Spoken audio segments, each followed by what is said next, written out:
ന്യൂസിലേക്ക് സ്വാഗതം. പ്രധാന വാർത്തകൾ. ഇടുക്കി വണ്ടിപ്പെരിയാറിൽ ജനവാസ മേഖലയിൽ കടുവയുടെ സാന്നിധ്യം. തെരച്ചിൽ ശക്തമാക്കി വനംവകുപ്പ്. ധനമന്ത്രി നിർമ്മല സീതാരാമനുമായി കൂടിക്കാഴ്ച നടത്തി മുഖ്യമന്ത്രി പിണറായി വിജയൻ. ചികിത്സാ പിഴവ്. കോഴിക്കോട് മെഡിക്കൽ കോളേജിൽ യുവതി മരിച്ചു. കളമശ്ശേരിയിൽ 5 കുട്ടികൾക്ക് വൈറൽ സെറിബ്രൽ മെനിഞ്ചൈറ്റിസ് ബാധ. ഏറ്റുമാനൂരിലെ അമ്മയുടെയും മക്കളുടെയും ആത്മഹത്യ. പ്രതി നോബി ലൂക്കോസിന്റെ ജാമ്യാപേക്ഷ തള്ളി കോടതി. വാർത്തകൾ വിശദമായി. ഇടുക്കി വണ്ടിപ്പെരിയാർ ഗ്രാമ്പിയിലെ ജനവാസ മേഖലയിൽ വീണ്ടും കടുവയിറങ്ങി. ഗ്രാമ്പി LP സ്കൂളിന് സമീപമെത്തിയ കടുവ 2 പശുക്കളെയും ഒരു വളർത്തുനായയും ആക്രമിച്ചു. ഗ്രാമ്പി എസ്റ്റേറ്റിലെ മണികണ്ഠൻ, ഏശയ്യ എന്നിവരുടെ വളർത്തു മൃഗങ്ങളെയാണ് ആക്രമിച്ചത്. കടുവയെ ഉടൻ പിടികൂടുമെന്നാണ് റേഞ്ച് ഓഫീസർ അറിയിക്കുന്നത്. തിങ്കളാഴ്ച ഉച്ചയ്ക്ക് 1:30യോടെയാണ് സംഭവം. മെയ്യാൻ വിട്ട മൃഗങ്ങളുടെ കരച്ചിൽ കേട്ടെത്തിയ മണികണ്ഠനാണ് മൃഗങ്ങളെ കടുവ ആക്രമിക്കുന്നത് കണ്ടത്. ആളുകൾ എത്തിയപ്പോഴേക്കും കടുവ അയൽക്കാട്ടിലേക്ക് ഓടി. നാട്ടുകാർ വനപാലകരെ വിവരം അറിയിച്ചതിനെ തുടർന്ന് മുറിഞ്ഞിപ്പുഴ സെക്ഷന്റെ കീഴിലെ വനപാലക സംഘം സ്ഥലത്തെത്തി. മേഖലയിൽ ഡ്രോൺ ഉപയോഗിച്ചുള്ള തിരച്ചിലും ശക്തമാക്കിയിട്ടുണ്ട്. കൂട്ടിൽ കടുവ കയറാനുള്ള സാധ്യത കൂടുതലാണെന്നും റേഞ്ച് ഓഫീസർ പറഞ്ഞു. നമ്മൾ ഇന്നലെ രാത്രി ഒരു 8:30-9 മണിയോടുകൂടി കൂടെല്ലാം സ്ഥാപിച്ചിട്ടുണ്ട്. അപ്പൊ നമ്മുടെ ഇന്നലത്തെ ഫുൾ ടൈം നമ്മുടെ സർവൈലൻസിൽ കടുവ ഉണ്ടായിരുന്നു. അപ്പൊ നമ്മൾ ഇന്നലെ എക്സ്പെക്ട് ചെയ്യുന്നത് എന്താണെന്ന് വെച്ച് കഴിഞ്ഞാൽ ഈ കൂട്ടിൽ കടുവ കയറാനുള്ള സാധ്യത വളരെ കൂടുതലായിരുന്നു. ഇന്നലെ രാത്രി വരെ കടുവ ഇവിടെ ഉണ്ട്. നമ്മൾ ഇന്ന് രാവിലെ നോക്കിയപ്പോൾ പക്ഷേ കൂട്ടിൽ കയറിയിട്ടില്ല. അപ്പൊ നമ്മൾ ഇന്ന് രാവിലെ ചെയ്യുന്ന കാര്യം എന്താണെന്ന് വെച്ച് കഴിഞ്ഞാൽ നമ്മൾ ഡ്രോൺ വെച്ച് സർവൈലൻസ് ചെയ്യാണ്. നമ്മൾ തെർമൽ വെച്ച് നോക്കും. അപ്പോൾ കറന്റ് ഇന്നലെ കണ്ട പൊസിഷനിൽ ഇപ്പൊ അത് ചെറിയൊരു ചേഞ്ച് ഉണ്ട്. അപ്പൊ നമ്മൾ ഈ എൻ്റെ ഏരിയ ഒന്ന് കോമ്പ് ചെയ്തിട്ടാണ് ബാക്കി കാര്യങ്ങളിലേക്ക് തീരുമാനിക്കാൻ പറ്റുള്ളൂ. ഉണ്ട് ഇവിടെ കംപ്ലീറ്റ് ഈ ഒരു ഏരിയ, അതായത് ഈ ഒരു റോഡും ആ സ്കൂളിലേക്കുള്ള വഴികളും എല്ലാം നമ്മൾ കംപ്ലീറ്റ് ആയിട്ട് ബ്ലോക്ക് ചെയ്തിട്ടുണ്ട്. ആൾക്കാർക്ക് വേറെ റൂട്ട് എല്ലാം പറഞ്ഞു കൊടുത്തിട്ടുണ്ട്. അപ്പോൾ 2 ദിവസങ്ങളിലേക്ക് അല്ലെങ്കിൽ മാക്സിമം ഈ കടുവ കൊടുക്കുന്നവരെ ഈ ഭാഗങ്ങളെല്ലാം കൃത്യമായിട്ട് മോണിറ്റർ ചെയ്യാൻ ഇന്നലെ ഒരു സെല്ല് ഫോം ചെയ്തിട്ടുണ്ട്. കൃത്യമായിട്ട് നിർദ്ദേശം നാട്ടുകാർക്കെല്ലാം കൊടുത്തിട്ടുണ്ട്. ഈ വഴി അവരെല്ലാം സഹകരിക്കുന്നു. തോട്ടംതൊഴിൽ അവര് മാനേജറുമായിട്ട് നമ്മൾ സംസാരിച്ചിരുന്നു. അപ്പൊ ഈ ബ്ലോക്കിലുള്ള വർക്കുകളെല്ലാം മാറ്റി അവർ വേറെ ബ്ലോക്കിലേക്ക് വർക്ക് ഷിഫ്റ്റ് ചെയ്തിട്ടുണ്ട്. അപ്പൊ ഈ മേഖല കംപ്ലീറ്റ് ആയിട്ട് അവർ മാറ്റിയിട്ടുണ്ട്. നിലവിലുള്ള സ്ഥലത്ത് എന്തായാലും അത് അധിക ദൂരം അതിന് പോകാനുള്ള ഒരു സാധ്യത കാണുന്നില്ല. എന്നാൽ പോലും ഈ ഒരു മേഖലയിൽ തന്നെ അത് ഉണ്ടാവും. അപ്പൊ നമ്മൾ എന്തായാലും ഇപ്പോൾ പ്രോപ്പറായിട്ട് നമ്മൾ ഡ്രോൺ വെച്ച് കോമ്പ് ചെയ്തിട്ടാണ് നമുക്ക് എന്തെങ്കിലും പറയാൻ പറ്റും. ഇല്ല, ഡോക്ടർ അതായത് നമുക്ക് ആ വിഷ്വൽ മാത്രമേ കാണാൻ പറ്റിയിട്ടുള്ളൂ. അപ്പോൾ വിഷ്വൽ വെച്ച് ഡോക്ടർ പറഞ്ഞത് എന്താണെന്ന് വെച്ച് കഴിഞ്ഞാൽ അതിനൊരു പരിക്കേറ്റ ഒരു ഇതുണ്ട്. അതിനൊരു കാലിനൊരു ചെറിയ ഇഷ്യൂ ഉണ്ട്, നടക്കാനുള്ള ഒരു ബുദ്ധിമുട്ടുണ്ട്. പിന്നെ ഒരു അത്ര ഹെൽത്തി ആണോ എന്നുള്ളൊരു അത് പിന്നെ നമുക്ക് നേരിട്ട് കണ്ടാലേ അറിയുള്ളൂ. ആ വീഡിയോ വെച്ചിട്ട് ഡോക്ടറിന്റെ ഒരു അനുഭവം. കളമശ്ശേരിയിൽ 5 കുട്ടികൾക്ക് സെറിബ്രൽ മെനിഞ്ചൈറ്റിസ് ബാധ. സ്വകാര്യ സ്കൂളിലെ 7 വയസ്സും 8 വയസ്സുമുള്ള വിദ്യാർത്ഥികളാണ് കൊച്ചിയിലെ സ്വകാര്യ ആശുപത്രിയിൽ ചികിത്സ തേടിയത്. ആരോഗ്യനില തൃപ്തികരമാണെന്ന് ആശുപത്രി അധികൃതർ അറിയിച്ചു. സമാന രോഗലക്ഷണങ്ങളോടുകൂടി ഇതേ സ്കൂളിലെ 3 വിദ്യാർത്ഥികളെ മറ്റൊരു സ്വകാര്യ ആശുപത്രിയിൽ പ്രവേശിപ്പിച്ചിട്ടുണ്ട്. കടുത്ത തലവേദനയെയും ഛർദിയെയും തുടർന്നാണ് കുട്ടികൾ 2 സ്വകാര്യ ആശുപത്രികളിലായി ചികിത്സ തേടിയത്. പ്രാഥമിക പരിശോധനയിലാണ് മസ്തിഷ്ക ജ്വരമാണെന്ന സംശയം ഉയർന്നത്. എന്നാൽ സ്ഥിരീകരണം ഉണ്ടായിട്ടില്ല. 2 കുട്ടികളെ ICUവിലാണ് പ്രവേശിപ്പിച്ചിരിക്കുന്നത്. എന്നാൽ ആരോഗ്യനിലയിൽ ആശങ്കപ്പെടേണ്ട സാഹചര്യമില്ലെന്നാണ് ആശുപത്രി അധികൃതർ നൽകുന്ന വിവരം. രോഗബാധയെ തുടർന്ന് സ്കൂളിലെ പ്രൈമറി തല പരീക്ഷ മാറ്റിവെച്ചു. രോഗലക്ഷണങ്ങൾ പ്രകടിപ്പിക്കുന്ന കുട്ടികളെ വീട്ടിലിരുത്തണമെന്നും രക്ഷിതാക്കൾക്ക് നിർദ്ദേശം നൽകി. നിലവിൽ ആശങ്കപ്പെടേണ്ട സാഹചര്യമില്ലെന്ന് ജില്ലാ മെഡിക്കൽ ഓഫീസർ ഡോക്ടർ ആശാദേവി അറിയിച്ചിട്ടുണ്ട്. അസുഖബാധിതരായ കുട്ടികളോട് സമ്പർക്കം പുലർത്തിയവർ ജാഗ്രത പാലിക്കണമെന്നും മാസ്ക് അടക്കമുള്ള മുൻകരുതലുകൾ സ്വീകരിക്കണമെന്നും DMO അറിയിച്ചിട്ടുണ്ട്. ഏറ്റുമാനൂരിലെ അമ്മയുടെയും മക്കളുടെയും ആത്മഹത്യയിൽ പ്രതി നോബി ലൂക്കോസിന്റെ ജാമ്യാപേക്ഷ കോടതി തള്ളി. ഏറ്റുമാനൂർ കോടതിയാണ് ജാമ്യാപേക്ഷ തള്ളിയത്. പ്രതിയെ 2 ദിവസത്തെ പോലീസ് കസ്റ്റഡിയിൽ വിട്ടു. ആത്മഹത്യ പ്രേരണക്കുറ്റം ചുമത്തിയാണ് നോബിയെ പോലീസ് അറസ്റ്റ് ചെയ്തത്. ഏറ്റുമാനൂരിൽ 2 പെൺമക്കളുമായി ട്രെയിന് മുന്നിൽ ചാടി ജീവനൊടുക്കിയ ഷൈനി കുടുംബശ്രീയിൽ നിന്നും പണം വായ്പയെടുത്തത് ഭർത്താവ് നോബിയുടെ പിതാവിന്റെ ചികിത്സയ്ക്കും വീട് പുതുക്കുന്നതിനുമായിട്ടാണെന്ന് കുടുംബശ്രീ അംഗങ്ങൾ വ്യക്തമാക്കി. തിരിച്ചടവ് മുടങ്ങിയതോടെ കേസ് കൊടുത്തെങ്കിലും നോബിയുടെ കുടുംബം തിരിച്ചടവിന് തയ്യാറായില്ല. ഷൈനിയുടെ ആവശ്യത്തിന് എന്ന് പറഞ്ഞ് ഇവർ കൈയൊഴിഞ്ഞു. ഷൈനിയുടെ പേർക്ക് നോബി വാങ്ങിയ വാഹനങ്ങളുടെ ഉടമസ്ഥാവകാശം തിരിച്ചു നൽകുന്ന മുറയ്ക്ക് വായ്പ തിരിച്ചടയ്ക്കുമെന്നാണ് നോബി പറഞ്ഞതെന്ന് കുടുംബശ്രീ യൂണിറ്റ് പ്രസിഡന്റ് ഉഷ രാജു പറഞ്ഞു. ഭർത്താവ് നോബി കല്യാണം കഴിഞ്ഞ അന്നു മുതൽ ഷൈനിയെ ക്രൂരമായി മർദ്ദിച്ചിരുന്നു. ഷൈനി ഇക്കാര്യം വീട്ടിലും സൂചിപ്പിച്ചിരുന്നു. വിവാഹമോചന കേസിൽ ഹാജരാകാൻ നോബി തയ്യാറാകാത്തത് ഷൈനിയെ സമ്മർദ്ദത്തിലാക്കിയെന്നും ഷൈനിയുടെ പിതാവ് പറയുന്നു. പലതവണ നോട്ടീസ് നൽകിയിട്ടും വാങ്ങിയില്ല. ഈ കാര്യങ്ങളാൽ ഷൈനി കടുത്ത മാനസിക സമ്മർദ്ദത്തിലായിരുന്നുവെന്നാണ് ഷൈനിയുടെ അച്ഛൻ പറയുന്നത്. അതേസമയം ഷൈനിയുടെ ഭർത്താവ് നോബി ലൂക്കോസിനെ കോടതി റിമാൻഡിൽ വിട്ടിരുന്നു. അതേസമയം വീടിന്റെ ഗേറ്റ് പൂട്ടി ഷൈനി മക്കളുമായി റെയിൽവേ ട്രാക്കിലേക്ക് നടന്നു പോകുന്ന CCTV ദൃശ്യങ്ങൾ പുറത്തു വന്നിട്ടുണ്ട്. അതേസമയം വൈദികനായ ഷൈനിയുടെ ഭർതൃ സഹോദരനെതിരെയും ആരോപണം ഉയരുന്നുണ്ട്. വിദേശത്തുള്ള വൈദികനായി പോലീസ് കൂടുതൽ അന്വേഷണം നടത്തി വരികയാണ്. ഫെബ്രുവരി 28-നാണ് ഷൈനിയെയും മക്കളായ അലീന, ഇവാന എന്നിവരെയും ഏറ്റുമാനൂർ പാറോലിക്കൽ റെയിൽവേ ഗേറ്റിന് സമീപം ആത്മഹത്യ ചെയ്ത നിലയിൽ കണ്ടെത്തിയത്. പുലർച്ചെ ട്രാക്കിനടുത്തെത്തിയ നാട്ടുകാരാണ് ചിന്നിച്ചിതറിയ നിലയിൽ മൃതദേഹം കണ്ടെത്തിയത്. കുട്ടികളെയും കൊണ്ട് ഷൈനി ആത്മഹത്യ ചെയ്യുകയായിരുന്നുവെന്ന് പോലീസ് സ്ഥിരീകരിച്ചിരുന്നു. കടുത്ത മാനസിക സമ്മർദ്ദം അനുഭവിച്ചിരുന്നുവെന്ന് വ്യക്തമാക്കുന്ന ഷൈനിയുടെ ശബ്ദ സന്ദേശം നേരത്തെ പുറത്തു വന്നിരുന്നു. പലതവണ ശ്രമിച്ചിട്ടും ജോലി കിട്ടാത്തതും അസ്വസ്ഥയാക്കിയതായി ശബ്ദ സന്ദേശത്തിൽ വ്യക്തമാണ്. മരിക്കുന്നതിനു മുൻപ് ഷൈനി സുഹൃത്തിനയച്ച സന്ദേശത്തിലാണ് സങ്കടങ്ങൾ തുറന്നു പറഞ്ഞത്. ഒരുപാട് അന്വേഷിച്ചിട്ടും നാട്ടിൽ ജോലി കിട്ടുന്നില്ല.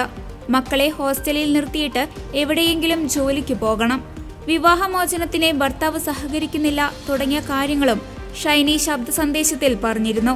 ട്രെയിൻ വരുമ്പോൾ മൂവരും കെട്ടിപ്പിടിച്ച് ട്രാക്കിൽ ഇരിക്കുകയായിരുന്നുവെന്നും ഹോൺ മുഴക്കിയിട്ടും മാറിയില്ലെന്നും ലോക്കോ പൈലറ്റും വെളിപ്പെടുത്തിയിരുന്നു.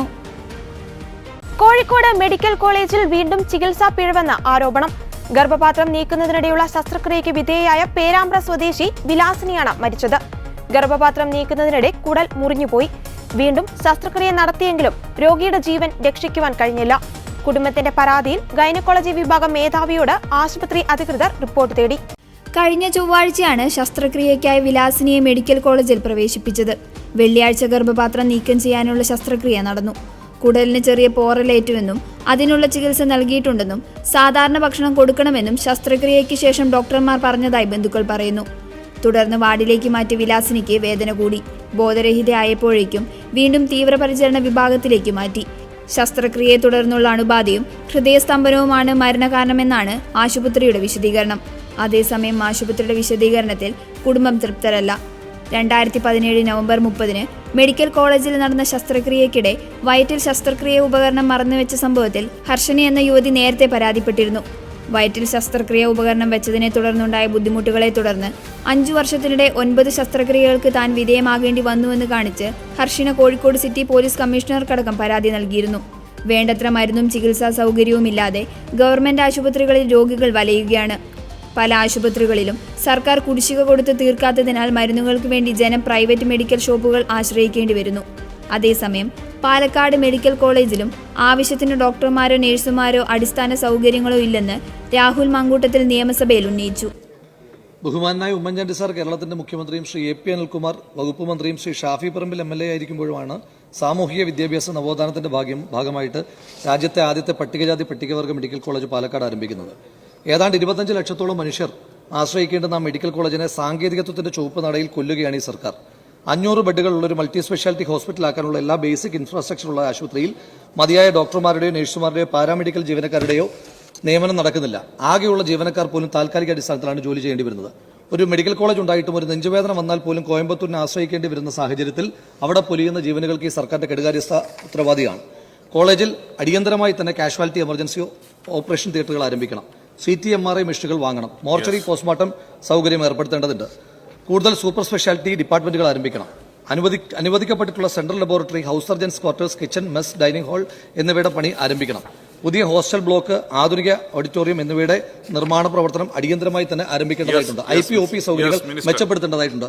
വകയിരുത്തിയതും ചെലവഴിച്ചതുമായ കോടികൾക്കപ്പുറം ജനങ്ങൾക്ക് എത്രമാത്രം പ്രയോജനം ഇതുകൊണ്ടുണ്ടായി എന്ന് സർ, മെഡിക്കൽ കോളേജിന്റെ DPR ഉൾപ്പെട്ട അക്കാദമിക് ബിൽഡിംഗ്, ആൺകുട്ടികളുടെയും പെൺകുട്ടികളുടെയും ഹോസ്റ്റലുകൾ, ചുറ്റുമതിൽ നിർമ്മാണം, ഭൂഗർഭജല സംഭരണി, അഡ്മിനിസ്ട്രേറ്റീവ് ബ്ലോക്ക്, ഹോസ്പിറ്റൽ ബിൽഡിംഗ് എന്നിവ പൂർത്തീകരിച്ചിട്ടുണ്ട്. 21 മുതൽ OP സൗകര്യം ആ കോളേജിൽ ആരംഭിച്ചിട്ടുണ്ട്. പണി പൂർത്തീകരിച്ച ഹോസ്പിറ്റൽ വാർഡ് ബ്ലോക്കിൽ 2024 മാർച്ച് 12 മുതൽ 120 കിടക്കളോട് കൂടിയിട്ടുള്ള IP സൗകര്യം സജ്ജീകരിച്ചു. ഫയർ NOC ലഭ്യമായതോടുകൂടി അത്യാഹിത വിഭാഗം ഉൾപ്പെടെ പൂർണ്ണ തോതിലുള്ള പ്രവർത്തനം സജ്ജമാക്കുന്നതിനുള്ള നടപടികൾ പുരോഗമിച്ചു വരുന്നു. 13 ഡിപ്പാർട്ട്മെന്റുകൾ ഇതിനോടകം പ്രവർത്തനം ആരംഭിച്ചു. ICU ഓപ്പറേഷൻ തിയേറ്റർ എന്നിവ സജ്ജമാക്കി. ലാബ്, ഫാർമസി എന്നിവ 24 മണിക്കൂറും പ്രവർത്തിച്ചു വരുന്നു. നിലവിൽ കോളേജിൽ ബ്ലഡ് ബാങ്ക്, ഡയാലിസിസ് യൂണിറ്റ് എന്നിവ ഏർപ്പെടുത്തുന്നതിനായിട്ടുള്ള നടപടികളും പുരോഗമിച്ചു വരുന്നു. മെഡിക്കൽ കോളേജിനോടനുബന്ധിച്ച് 23-24 ഒരു നഴ്സിംഗ് കോളേജും പ്രവർത്തനം ആരംഭിച്ചിട്ടുണ്ട്. ഇതുവരെ 5 ബാച്ചുകളിലായി 500 വിദ്യാർത്ഥികൾ പഠനം പൂർത്തീകരിക്കുകയും 5 ബാച്ചുകളിലായി 500 വിദ്യാർത്ഥികൾ പഠനം നടത്തിവരികയുമാണ്. വിദ്യാർത്ഥികൾക്ക് പാലക്കാട് ജില്ലാ ആശുപത്രിയുടെ സൗകര്യങ്ങൾ, ടീച്ചിംഗ് ഹോസ്പിറ്റൽ എന്നിവ നിലവിൽ പ്രയോജനപ്പെടുത്തിയിട്ടുണ്ട്. പഠനം പൂർത്തീകരിച്ചത് പാലക്കാട് മെഡിക്കൽ കോളേജിലേത് മെച്ചപ്പെട്ട വിജയ ശതമാനത്തോടെ സർ കഴിഞ്ഞു. 4 ഡിപ്പാർട്ട്മെന്റുകളിൽ പോസ്റ്റ് ഗ്രാജുവേഷൻ കോഴ്സുകൾ ആരംഭിച്ചു. 6 പോസ്റ്റ് ഗ്രാജുവേഷൻ കോഴ്സുകൾ കൂടി ആരംഭിക്കുന്നതിനുള്ള നടപടികൾ ഇപ്പോൾ പുരോഗമിച്ചു വരുന്നു സാർ. ടേബിൾ ചെയ്യാം. ബലൂചിസ്ഥാൻ പ്രവിശ്യയിൽ ബലൂചിസ്ഥാൻ ലിബറേഷൻ ആർമി തീവണ്ടി ആക്രമിച്ച് ബന്ദികളാക്കിയ 155 പേരെ പാക് സുരക്ഷാ സേന മോചിപ്പിച്ചു. ഏറ്റുമുട്ടലിൽ 16 ബലൂച്ച് വിഘടനവാദികളെ കൊലപ്പെടുത്തിയതായും റിപ്പോർട്ടുകളുണ്ട്. BLA-യുമായി ഏറ്റുമുട്ടൽ തുടരുകയാണെന്നും പാക് സുരക്ഷാ സേന അറിയിച്ചു. മുഴുവൻ ബന്ദികളെയും മോചിപ്പിക്കുന്നതുവരെ സൈനിക നടപടി തുടരുമെന്ന് സുരക്ഷാ സേനകൾ അറിയിച്ചതായി PTI റിപ്പോർട്ട് ചെയ്തിട്ടുണ്ട്. BLA-യുമായുള്ള ഏറ്റുമുട്ടലിൽ 30 സുരക്ഷാ ഉദ്യോഗസ്ഥർ മരിച്ചു. ലോക്കോ പൈലറ്റും കൊല്ലപ്പെട്ടതായാണ് വിവരം. സൈന്യത്തിന്റെ കരാക്രമണം പൂർണ്ണമായും ചെറുത്തതായി തീവ്രവാദികൾ അവകാശപ്പെട്ടു. ട്രെയിനിലെ യാത്രക്കാരുമായി യാതൊരു ബന്ധവും സ്ഥാപിച്ചിട്ടില്ലെന്ന് റെയിൽവേ ഉദ്യോഗസ്ഥർ പറഞ്ഞു. ആക്രമണത്തിൽ നിരവധി യാത്രക്കാർക്ക് പരിക്കേറ്റതായാണ് വിവരം. പാകിസ്ഥാൻ സൈന്യം സൈനികരുടെയും ഡോക്ടർമാരുടെയും അധിക സേനയുമായി ഒരു ദുരിതാശ്വാസ ട്രെയിനും സംഭവസ്ഥലത്തേക്ക് അയച്ചിട്ടുണ്ട്. ആംബുലൻസുകളും പ്രദേശത്തേക്ക് അയച്ചുവെങ്കിലും പർവ്വതനിരകളും ദുർഘടമായ ഭൂപ്രകൃതിയും കാരണം സ്ഥലത്തേക്ക് എത്തിച്ചേരുന്നത് എളുപ്പമായിരുന്നില്ല. പാകിസ്ഥാൻ ആഭ്യന്തരമന്ത്രി മൊഹ്സിൻ നഖ്വി ആക്രമണത്തെ അപലപിച്ചു. നിരപരാധികളായ യാത്രക്കാരെ വെടിവെക്കുന്നവരോട് സർക്കാർ ഒരു വിട്ടുവീഴ്ചയും നൽകില്ലെന്ന് അദ്ദേഹം പറഞ്ഞു. ക്വറ്റയിൽ നിന്ന് 500ഓളം യാത്രക്കാരുമായി ഖൈബർ പഖ്തൂൻഖ്വയിലെ പോഷ്വാറിലേക്ക് പോകുകയായിരുന്ന ജാഫർ എക്സ്പ്രസ് ആണ് ആക്രമിച്ചത്. ഗുദലാറിനും പീരുകൊനേരിക്കുമിടയിൽ 8ാം നമ്പർ തുരങ്കത്തിലൂടെ പോകുമ്പോഴായിരുന്നു ആക്രമണം. സംഭവത്തിന്റെ ഉത്തരവാദിത്തം വിഘടനവാദി സംഘടനയായ ബലൂചിസ്ഥാൻ ലിബറേഷൻ ആർമി ഏറ്റെടുക്കുകയായിരുന്നു. പാകിസ്ഥാൻ സൈന്യം സൈനിക നടപടികൾ ആരംഭിച്ചാൽ ബന്ദികളെ കൊല്ലുമെന്ന് ബലൂച്ച് ലിബറേഷൻ ആർമി വക്താവ് ജിയോണ്ട് ബലൂച്ച് ഒപ്പിട്ട പ്രസ്താവനയിൽ പറഞ്ഞു. ഒരു തുരങ്കത്തിനടുത്ത് വെച്ചാണ് ആയുധധാരികളായവർ ട്രെയിൻ തടഞ്ഞത്. പർവ്വതങ്ങളാൽ ചുറ്റപ്പെട്ട പ്രദേശത്തെ തുരങ്കത്തിനടുത്ത് ട്രെയിൻ കുടുങ്ങിക്കിടക്കുകയാണെന്നാണ് രാജ്യാന്തര മാധ്യമങ്ങൾ റിപ്പോർട്ട് ചെയ്യുന്നത്. ട്രെയിനിന് നേരെ വെടിവെപ്പുണ്ടായതായും വിവരമുണ്ട്. ബലൂചിസ്ഥാൻ അധികൃതർ രക്ഷാപ്രവർത്തനത്തിനും അടിയന്തര സേവനങ്ങൾ എത്തിക്കാനുമുള്ള ശ്രമത്തിലാണ്. ട്രെയിൻ തടഞ്ഞിട്ടിരിക്കുന്ന പ്രദേശം സങ്കീർണമായ ഭൂപ്രദേശമായതിനാൽ വെല്ലുവിളികൾ ഏറെയുണ്ട്. പാകിസ്ഥാനിൽ നിന്ന് ബലൂചിസ്ഥാനെ സ്വതന്ത്രമാക്കണമെന്ന ആവശ്യവുമായാണ് Balochistan liberation army, Balochistan liberation front തുടങ്ങിയ വിമത സംഘടനകൾ ഭരണകൂടത്തിനെതിരെ പോരാട്ടം നടത്തുന്നത്. വെടിനിർത്തൽ അംഗീകരിക്കുവാൻ US റഷ്യയെ പ്രേരിപ്പിക്കണമെന്ന് Ukraine president Volodymyr Zelensky. Saudi അറേബ്യയിൽ US യുക്രൈൻ നയതന്ത്ര പ്രതിനിധികൾ തമ്മിലുള്ള ചർച്ച അവസാനിപ്പിച്ചതിന് പിന്നാലെയാണ് സെലൻസ്കിയുടെ പ്രതികരണം. യുക്രൈൻ ഈ നിർദ്ദേശത്തെ സ്വാഗതം ചെയ്യുന്നു. നിങ്ങൾ ഇതിനെ പോസിറ്റീവായി കാണിക്കുന്നു. വെടിനിർത്തലിന് ഞങ്ങൾ തയ്യാറാണ്. ഇതിന് സന്നദ്ധമാകാൻ അമേരിക്ക റഷ്യയെ പ്രേരിപ്പിക്കണം. റഷ്യ സമ്മതിക്കുകയാണെങ്കിൽ ആ നിമിഷം തന്നെ വെടിനിർത്തൽ പ്രാബല്യത്തിൽ വരും. അമേരിക്കൻ പക്ഷം ഞങ്ങളുടെ വാദങ്ങളും നിർദ്ദേശങ്ങളും മനസ്സിലാക്കുന്നു. ഞങ്ങളുടെ ടീമുകൾ തമ്മിലുള്ള ക്രിയാത്മക സംഭാഷണത്തിന് ഡൊണാൾഡ് ട്രംപിന് നന്ദി പറയാൻ താൻ ആഗ്രഹിക്കുന്നുവെന്നും സെലൻസ്കി പറഞ്ഞു. സൗദി അറേബ്യയിൽ നേരത്തെ നടന്ന ചർച്ചകൾ വെടിനിർത്തലിനുള്ള പ്രാരംഭ നടപടികൾക്ക് വഴിയൊരുക്കിയതായി ഒരു മുതിർന്ന യുക്രൈൻ ഉദ്യോഗസ്ഥൻ വാർത്താ ഏജൻസികളോട് പറഞ്ഞു. റഷ്യ വെടിനിർത്തലിന് തയ്യാറാകുമെന്നാണ് ഞങ്ങൾക്കും അറിയേണ്ടതെന്നും അദ്ദേഹം പറഞ്ഞു. റഷ്യ യുക്രൈൻ യുദ്ധത്തിൽ 1 മാസത്തെ വെടിനിർത്തലിന് സന്നദ്ധമാണെന്നാണ് യുക്രൈന്റെ നിലപാട്. അമേരിക്ക അവതരിപ്പിച്ച 30 ദിവസത്തെ വെടിനിർത്തൽ കരാറാണ് യുക്രൈൻ അംഗീകരിച്ചത്. സൗദിയിൽ US നയതന്ത്ര പ്രതിനിധികളുമായി നടന്ന ചർച്ചയിലാണ് യുക്രൈൻ വെടിനിർത്തലിന് സന്നദ്ധത അറിയിച്ചത്. ഇതോടെ യുക്രൈനിനുള്ള സാമ്പത്തിക സഹായം പുനഃസ്ഥാപിക്കുമെന്ന് US അറിയിച്ചു. ഇന്റലിജൻസ് വിവരങ്ങൾ കൈമാറുന്നത് നിർത്തിവെച്ച നടപടിയും അമേരിക്ക പിൻവലിക്കും. രഹസ്യാന്വേഷണ വിവരങ്ങൾ വീണ്ടും കൈമാറാനാണ് ധാരണ. യുക്രൈനിലെ ധാതു സമ്പത്ത് വിനിയോഗിക്കാൻ US യുക്രൈൻ സംയുക്ത കരാറിനും തീരുമാനമായി. വിഷയത്തിൽ റഷ്യൻ നിലപാട് നിർണായകമാണ്. എന്നാൽ റഷ്യ ഇതുവരെ പ്രതികരിച്ചിട്ടില്ല. ആശാ വർക്കർമാരുടെ സമരപ്പന്തലിൽ വീണ്ടും കേന്ദ്ര സഹമന്ത്രി സുരേഷ് ഗോപി എത്തി. ഇന്നലെ രാത്രി എത്തിയ അദ്ദേഹം ആശാ വർക്കർമാരെ കാണുവാൻ ഇന്ന് രാവിലെ വീണ്ടും എത്തുകയായിരുന്നു. മുഖ്യമന്ത്രിയും ധനമന്ത്രി നിർമ്മല സീതാരാമനും തമ്മിലുള്ള കൂടിക്കാഴ്ചയെക്കുറിച്ചുള്ള ചോദ്യത്തിന് അതിനെക്കുറിച്ച് ചോദിക്കല്ലേ എന്നായിരുന്നു സുരേഷ് ഗോപിയുടെ മറുപടി. ആറ്റുകാൽ ക്ഷേത്രത്തിലേക്ക് പോകവേ ഭാര്യ രാധികയ്ക്കൊപ്പമാണ് സുരേഷ് ഗോപി എത്തിയത്. എന്റെ വഴി വേറെയാണ്. ആശാ വർക്കർമാരുടെ വിഷയത്തിൽ ഇടപെട്ടത് BJP-കാരനായല്ല, മന്ത്രിയായല്ല, MP-യുമായല്ല. സോഷ്യൽ ആക്ടിവിസ്റ്റായാണ് ഇടപെടൽ നടത്തിയത്. എന്റെ പാർട്ടി നയിക്കുന്ന ഭരണമാണ് അതിനെ പിന്തുണയ്ക്കുന്നത്. നിങ്ങൾ സിക്കിമിനെയും ആന്ധ്രാപ്രദേശിനെയും കണ്ടുപഠിക്കൂ. നല്ലത് സംഭവിച്ചേ പറ്റൂ എന്ന് സുരേഷ് ഗോപി പറഞ്ഞു. സംസ്ഥാന സർക്കാരിനെയും ആരെയും കുറ്റം പറയില്ല. സമയമെടുക്കും. പണം കായ്ക്കുന്ന മരമൊന്നുമില്ല. അവർ പറഞ്ഞുടൻ എടുത്തുകൊടുക്കാൻ പറ്റില്ല. താൻ ആരെയും കുറ്റം പറയില്ല. രാഷ്ട്രീയ കലർപ്പില്ലാതെയാണ് കേന്ദ്രത്തിൽ വിഷയം അവതരിപ്പിച്ചത്. അതിന്റെ നേരിയ ഫലം കണ്ടു തുടങ്ങിയിട്ടുണ്ടെന്നും സുരേഷ് ഗോപി വ്യക്തമാക്കി. നാളെ സെക്രട്ടേറിയറ്റിനു മുന്നിൽ ആശാ വർക്കർമാർ പൊങ്കാലയിട്ടാണ് പ്രതിഷേധിക്കുന്നത്. പൊങ്കാലയിടാനുള്ള കിറ്റ് സുരേഷ് ഗോപി എത്തിക്കും. Health Minister, he has assessed the situation that has risen out of protest calls from various regions in the country. Now, whatever is possible in the ambit of the service to be given to ASHA workers during the time of the inception of this scheme, which was by the UPA. The jurisdiction, the powers, everything has been registered. And falling in tune and line with the instructions of the scheme, the central government, the health, social, family and social welfare ministry has done it loyally well. On record, on the floor of the house, cannot lie. What will it lead to? Are you not aware? So he has said it there. Now you can question the state government. Who has gone wrong? Where have things gone wrong? Correct it. No one is going to hang you. There is time left to get it corrected. Do it. കൊടുക്കാനുള്ളത് കൊടുത്തു കഴിഞ്ഞു എന്ന് പറയുന്നത് അവസാനിച്ചു. ഇനി അത് തെറ്റാണെന്നുണ്ടെങ്കിൽ utility certificate അവിടെ രേഖപ്പെടുത്തി തെളിയിക്കണം. അങ്ങനെ ഉണ്ടെങ്കിൽ തരും. യൂട്ടിലിറ്റി സർട്ടിഫിക്കറ്റ് എന്തുകൊണ്ട് കൊടുക്കാൻ പറ്റുന്നില്ല, അതിനെക്കുറിച്ച് നിങ്ങൾ അന്വേഷിക്കുക. I M told about it, but I M keeping my fingers crossed. It might happen because my man there at the helm of affairs is a specialist in surgical strikes.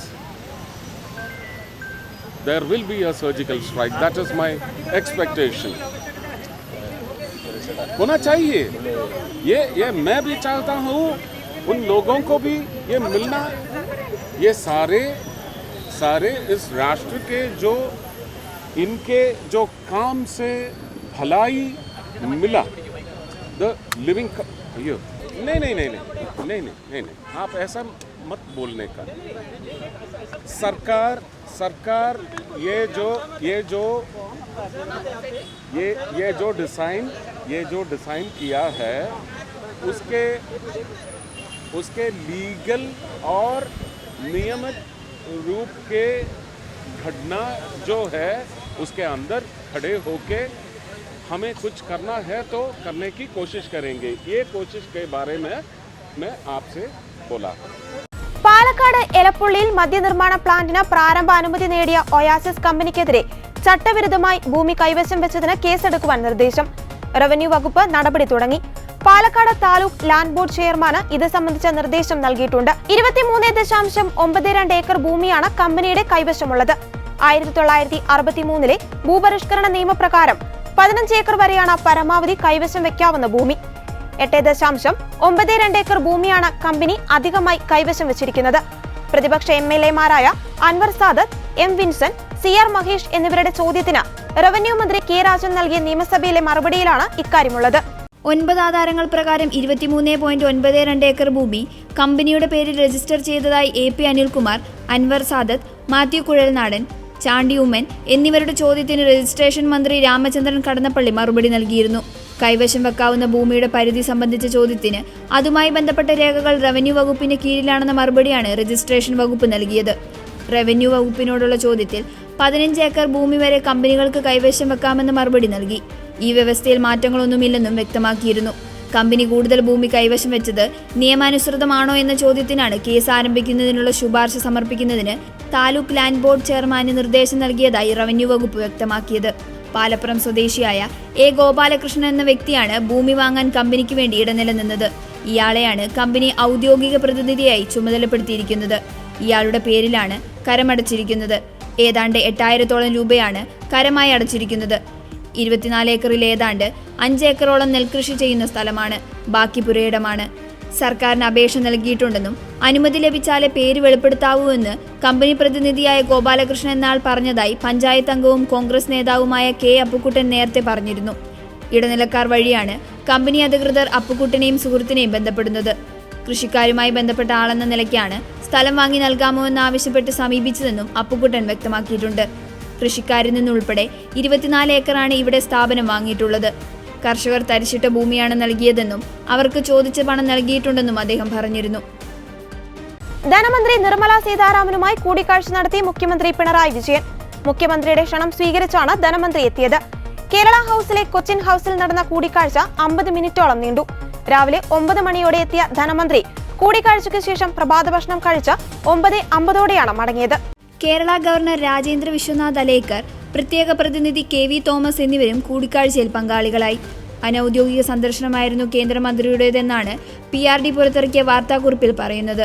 എന്നാൽ കൂടിക്കാഴ്ചയിൽ വയനാട് വിഷയം സജീവമായി മുഖ്യമന്ത്രി ഉന്നയിച്ചുവെന്നും അത് അനുഭാവപൂർവ്വം പരിഗണിക്കാമെന്ന് മറുപടി ധനമന്ത്രി നൽകിയെന്നും റിപ്പോർട്ടുകളുണ്ട്.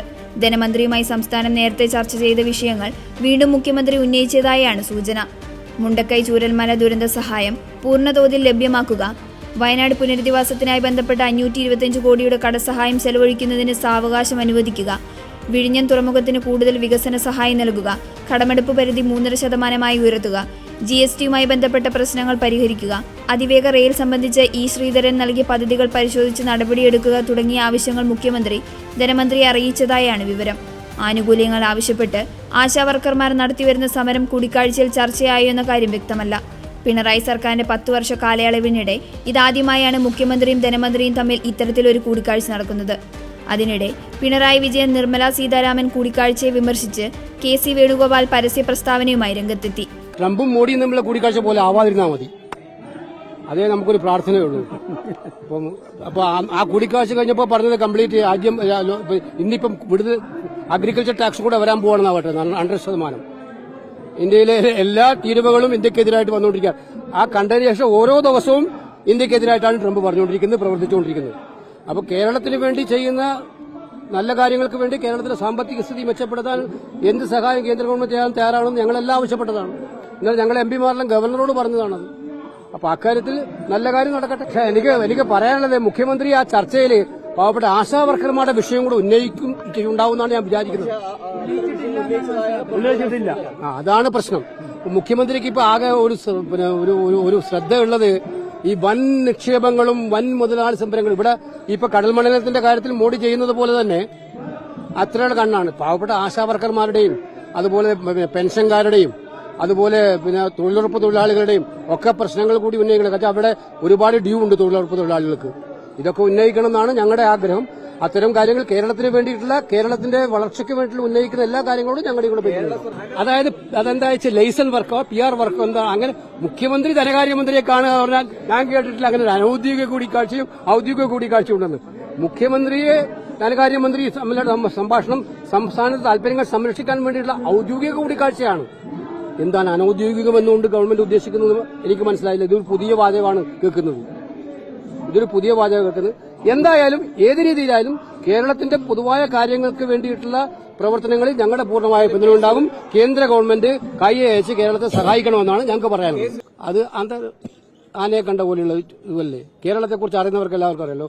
അവർ കേരളത്തിനോട് ചുറ്റമന എയിംസിന്റെ കാര്യത്തിൽ പോലും എത്ര നാളായി ആവശ്യപ്പെടുന്നു കേരളത്തിന്റെ കാര്യത്തിൽ കേന്ദ്ര ഗവൺമെന്റ് ചിറ്റമ്മ നയം ഉണ്ട്.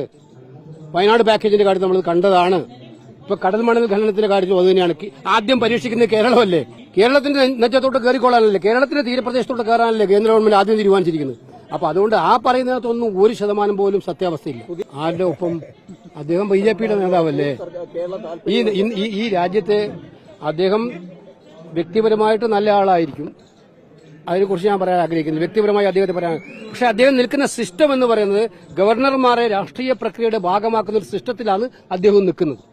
ഗവർണർമാരെ ഉപയോഗിച്ചുകൊണ്ട് ജനാധിപത്യ ധ്വംസം നടത്തിക്കൊണ്ടിരിക്കുന്ന ഒരു പൊളിറ്റിക്കൽ പ്രക്രിയയുടെ ഭാഗമാണ് അദ്ദേഹവും. അദ്ദേഹം വ്യക്തിപരമായി നല്ലതാണെങ്കിലും അദ്ദേഹത്തിന് എന്തെല്ലാം കാര്യം ചെയ്യാൻ പറ്റുമെന്നുള്ളത് നമുക്ക് കണ്ടു കാണാം. US മദ്യത്തിന് ഇന്ത്യ 150% തീരുവ ചുമത്തുന്നുവെന്ന് White House press secretary Karoline Leavitt. കാർഷിക ഉൽപ്പന്നങ്ങൾക്ക് 100% തീരുവയാണ് ഇന്ത്യ ചുമത്തുന്നതെന്നും കാരോലിൻ ആരോപിച്ചു. വിവിധ രാജ്യങ്ങളിലെ തീരുവകളെക്കുറിച്ച് സംസാരിക്കുമ്പോഴായിരുന്നു കാരലൈൻ ലെവിറ്റ് ഇന്ത്യയെപ്പറ്റിയും സംസാരിച്ചത്. അമേരിക്കൻ ചീസിനും ബട്ടറിനും കാനഡ 300% തീരുവയാണ് ചുമത്തുന്നത്. അമേരിക്കൻ മദ്യത്തിന് ഇന്ത്യയിൽ 150% തീരുവ. ഇന്ത്യയിൽ കാർഷിക ഉൽപ്പന്നങ്ങൾക്ക് 100% തീരുവയുണ്ട്. ജപ്പാൻ അരിക്ക് 700% തീരുവ ഏർപ്പെടുത്തിയിരിക്കുന്നുവെന്നും കാരലൈൻ ലെവിറ്റ് പറഞ്ഞു. വ്യാപാരം ന്യായവും സന്തുലിതവുമായിരിക്കണമെന്നാണ് US പ്രസിഡന്റ് ഡൊണാൾഡ് ട്രംപിന്റെ കാഴ്ചപ്പാട്. അമേരിക്കൻ വ്യവസായങ്ങളുടെയും തൊഴിലാളികളുടെയും താൽപര്യം സംരക്ഷിക്കുന്ന പ്രസിഡന്റാണ് ഇപ്പോൾ തങ്ങൾക്കുള്ളതെന്നും കാരലൈൻ പറഞ്ഞു. നേരത്തെ US സമ്മർദ്ദത്തെ തുടർന്ന് ബെർബൻ വിസ്കിയുടെ ഇറക്കുമതി തീരുവ 150%-ൽ നിന്ന് 50%-ആക്കി കേന്ദ്ര സർക്കാർ വെട്ടിക്കുറച്ചിരുന്നു. മോദി ട്രംപ് കൂടിക്കാഴ്ചയ്ക്ക് തൊട്ടുമുൻപായിരുന്നു തീരുമാനം. ചോളത്തിൽ നിന്ന് ഉൽപ്പാദിപ്പിക്കുന്ന ബെർബൻ വിസ്കി കൂടുതലായും US-ൽ നിന്നാണ് ഇന്ത്യയിലെത്തുന്നത്. ജാക്ക് ഡാനിയൽസ്, ജിം ബീം എന്നീ പ്രധാന ബ്രാൻഡുകളാണ് ഇന്ത്യയിൽ ലഭ്യമാകുന്നത്. പിന്നാലെ വിലയിൽ 1000-1200 രൂപയുടെ കുറവാണ് ഉണ്ടായത്. അതേസമയം കാനഡയിലെ സ്റ്റീൽ, അലുമിനിയം ഉൽപ്പന്നങ്ങൾക്ക് US-ൽ 50% തീരുവ ചുമത്തിയ നടപടി പുനഃപരിശോധിക്കുമെന്ന് പ്രസിഡന്റ് ഡൊണാൾഡ് ട്രംപ് അറിയിച്ചു. കാനഡയിലെ ഒന്റാരിയോ പ്രവിശ്യ 3 US സംസ്ഥാനങ്ങൾക്ക് വൈദ്യുതി സർചാർജ് ഏർപ്പെടുത്തിയതിന് പിന്നാലെയാണ് ട്രംപ് 50%-ആയി തീരുവ ഉയർത്തിയത്. എന്നാൽ അമേരിക്കയുമായുള്ള ചർച്ചകൾക്ക് ശേഷം ഒന്റാരിയോ ഈ തീരുമാനം താൽക്കാലികമായി മരവിപ്പിച്ചു.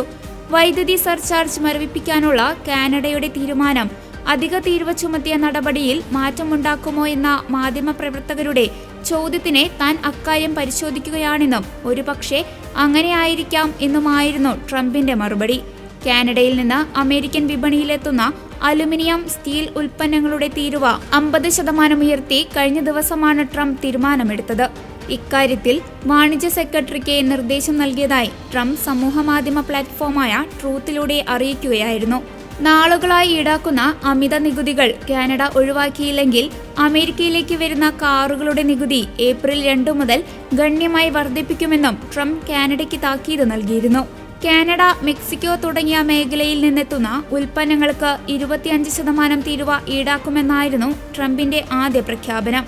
എന്നാൽ ഈ തീരുമാനം ഓഹരി വിപണിയെ മോശമായി ബാധിച്ച സാഹചര്യത്തിൽ തീരുവ ഈടാക്കുന്നത് നീട്ടിവെക്കുകയായിരുന്നു. ഇതോടെ ഗുഡ്നസ് ഈവനിംഗ് ന്യൂസ് ഇവിടെ പൂർണ്ണമാകുന്നു. കൂടുതൽ വാർത്താ അപ്ഡേറ്റുകൾക്കായി ഗുഡ്നസ് ന്യൂസ് ചാനൽ സന്ദർശിക്കുക. നന്ദി.